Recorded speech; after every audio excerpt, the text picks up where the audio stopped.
A major point of contention within the United States is its current state of race relations. In 2014, 40 different human rights groups filed reports with the United Nations documenting areas where the United States had fallen behind in its obligations under the Convention on the Elimination of All Forms of Racial Discrimination, otherwise known as CERD.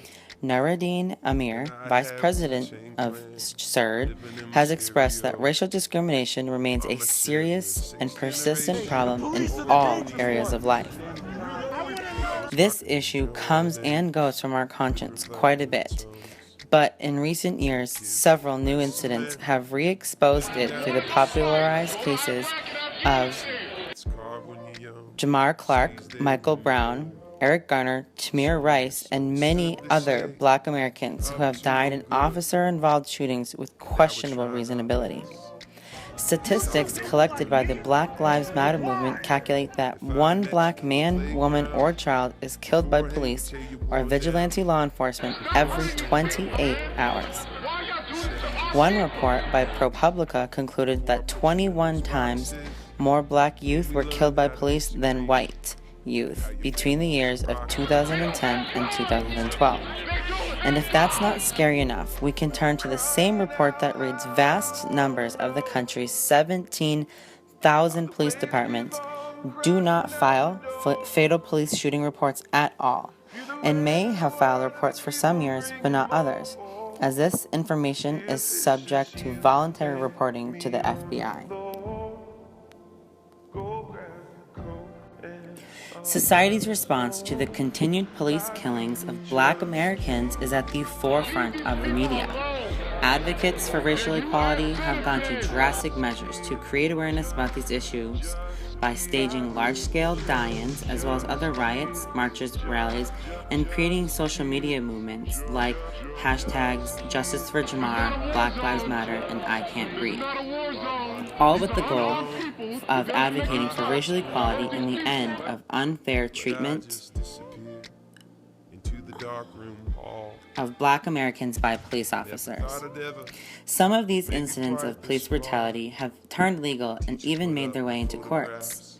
For example, each of the aforementioned cases, with the exception of Jamar Clark, has received a non-guilty or no indictment verdict against the shooting officer, which has further fueled racial tensions, and this is the case with many of these incidents. The current and newest issue with Jamar Clark in North Minneapolis has yet to be resolved.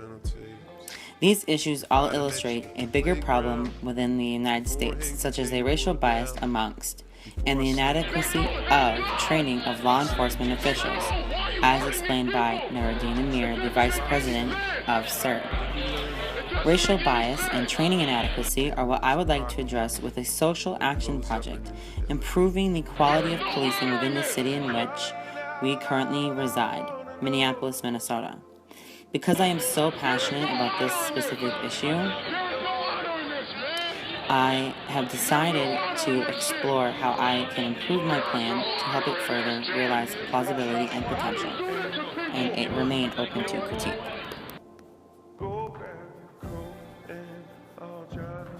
My action plan. Through my research, I have discovered many organizations whose motives are in favor of racial equality, and one of those notable groups would be the Organization for Black Struggle, who drafted a document that I believe could change the direction of racial relations. This document is the Quality Policing Initiative, and what they've done with this is create a movement advocating for the political empowerment, economic justice, and cultural dignity of Black people. The OBS operates out of St. Louis, Missouri, but I am proposing that a version of their QPI, Quality Policing Initiative, is adapted for the city of Minneapolis and is thus titled the Minneapolis Quality Policing Initiative. The communities that make up Minneapolis and the police departments that serve them can be national leaders by accepting responsibility and taking positive steps in the direction of racial equality by adopting the components of the QPI for our city. I'd like to deflect to Article 2.1d of the Declaration of Human Rights, which emphasizes the state's responsibility to end and prohibit by all means racial discrimination by any person, group, or organization. For this reason, it is important that our government takes action to end discrimination and set an example for the rest of the country. In one report issued to the UN titled Falling Further Behind, Combating Racial Discrimination in America, our country was attacked for having failed to address the discriminatory treatment and disproportionate use of force on suspects of color. However, this is a unique opportunity to address these issues once and for all. I believe that we should support the Quality Policing Initiative by campaigning for the creation of a version that is adapted for our city's needs. Action Plan Details. While the original QPI is multifaceted, I believe that its adoption should be done in phases, the first of which should be address the system through which we train our officers for deployment. Here are the demands regarding training as defined by the QPI. 1. Enhanced personal unarmed combat training. According to the legal dictionary in the United States, officers are trained to shoot to kill and may use as much force as is reasonably required to overcome the resistance of an offender. Whether the force is reasonable is determined by the judgment of an officer at the scene rather than by hindsight. What enhanced personal unarmed combat training suggests is that the police should have to qualify in unarmed combat to give them more confidence and less dependence on their weapons in street encounters. This new plan implies that weapons are not as frequently involved when officers find they need to exercise their right of force, but rather they are capable of apprehension without them. Number 2, conflict resolution training. An officer should be trained in de-escalation and conflict resolution. Furthermore, that officer should implement these techniques into their policing practice. 3, threat progression training. Police should be taught that there are different levels of response to the public so that they only use force as a last resort, and then only against violent individuals. And number 4, anti-racism training. An officer must be trained in cultural core competencies.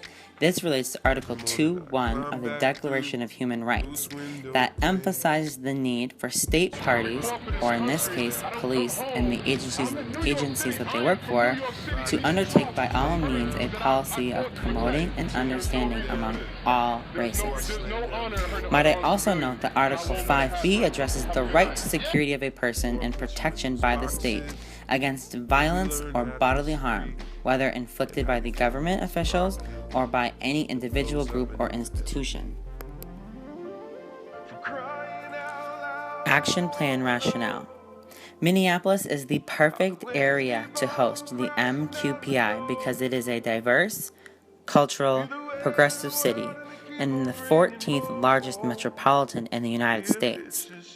Minneapolis is home to many different people from many different races.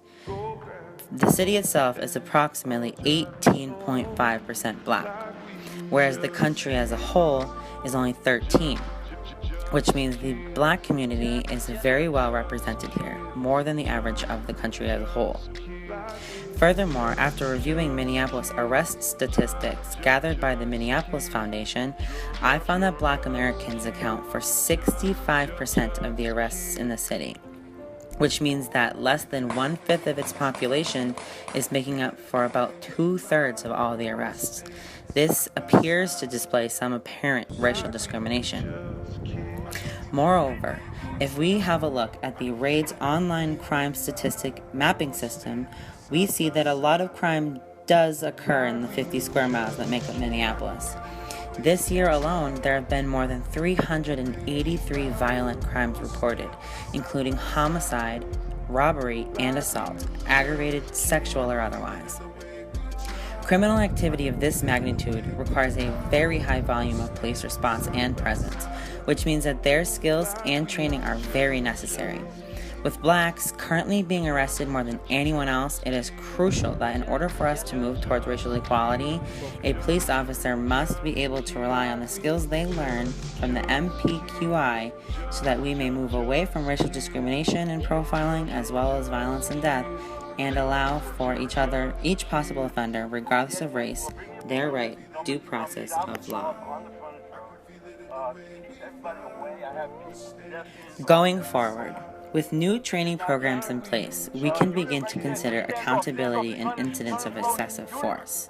With the possible implementation of a citizen review board whose goal it is to oversee complaints and compliance, and furthermore will be granted the ability to subpoena, investigate, prosecute, and develop police policies, we will be able to say we are working towards the undertaking of effective measures to review government, national and local policies, and to amend, rescind, or nullify any laws and regulations which have the effect of creating or perpetuating racial discrimination wherever it exists, as is our duty according to Article 2(1)(c) of relevant CERD articles. There's no reason for this. There's no honor in hurting unarmed civilians, and I won't let it happen. Have a good night. Yeah!